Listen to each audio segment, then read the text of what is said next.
મારું નામ શાંતાબેન ચમનભાઈ પરમાર છે। તે પહેલાં હું જ્યારે કોરોના નહોતું ત્યારે કાગળ કચરો વીણીને મારા ઘરનું ગુજરાન ચલાવતી હતી। જે લોકડાઉન આવ્યા પછી જે આ કોરોના આવ્યા તે પછી અમારા જીવનનું જે એમ ભૂતકાળ આવી ગયું। અમારો કામ ધંધો બધો બંધ થઈ ગયો। પછી અમે બહાર પણ નહોતા નીકળી શકતા। બહાર પણ નીકળીએ તો લોકો બહાર નીકળીએ તો પણ અમે જઈ નહોતા શકતા અને અમારા પેટમાં તો જાણે તાળું લાગી ગયું હોય એવી રીતના અમારું કોરોના આવ્યા પછી જીવન એ થઈ ગયું।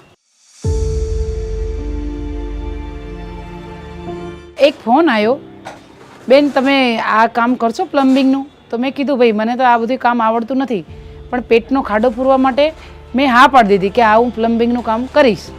હું એક કરતી બધું જ કામ ધીરે ધીરે કરી અને શીખી। મારું નામ મિનલ ચમનભાઈ પરમાર છે। હું શાંતાબેન પરમારની દીકરી છું। મારે મમ્મીને મેં રોક્યા હતા કેમ કે મારા પપ્પા છે નહીં, એક્સપાયર થઈ ગયા છે અને મારા મમ્મી જ નોકરી કરે છે અને અમારા ઘર ચલાવે છે। ડર મને બહુ જ લાગતો હતો, પણ ડરને બાજુમાં રાખીને મારા ઘરનું ગુજરાન ચલાવવા માટે હું આગળ વધી। નોકરીમાં મને ઘણી બધી મુસીબત આવતી હતી, કારણ કે કોરોનાવાળા સંડાસ પાણી જતા હતા, નાતા હતા, ધોતા હતા, એ બધું હું એની પાઇપ તૂટી જાય, એની ચકલી તૂટી જાય, એનું એકદમ ગંધારા કપડાં અંદર પડ્યા હોય તો અમે જરી કંઈ હું ડર નહોતી રાખતી અને હિંમત રાખી અને રોજ સવાર પડે મારો ઝોલો લઈ અને જતી રહેતી હતી।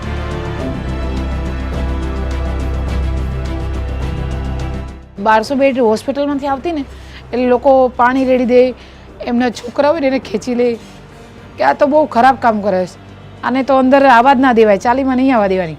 અને લોકો મારા પર કેસ કરતા હતા કે આને પુરાઈ દો, અમારા આખા ચાલીમાં ફેલાવશે આ કોરોના। તો પણ હું હિંમત નહીં હારતી હતી અને બીજા દિવસ જતી રહેતી હતી।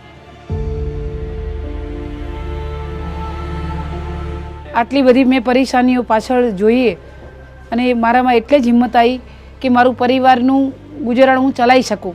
મને મારી મમ્મી પર ખૂબ જ ગર્વ છે। હિંમત હે તો જીત હે।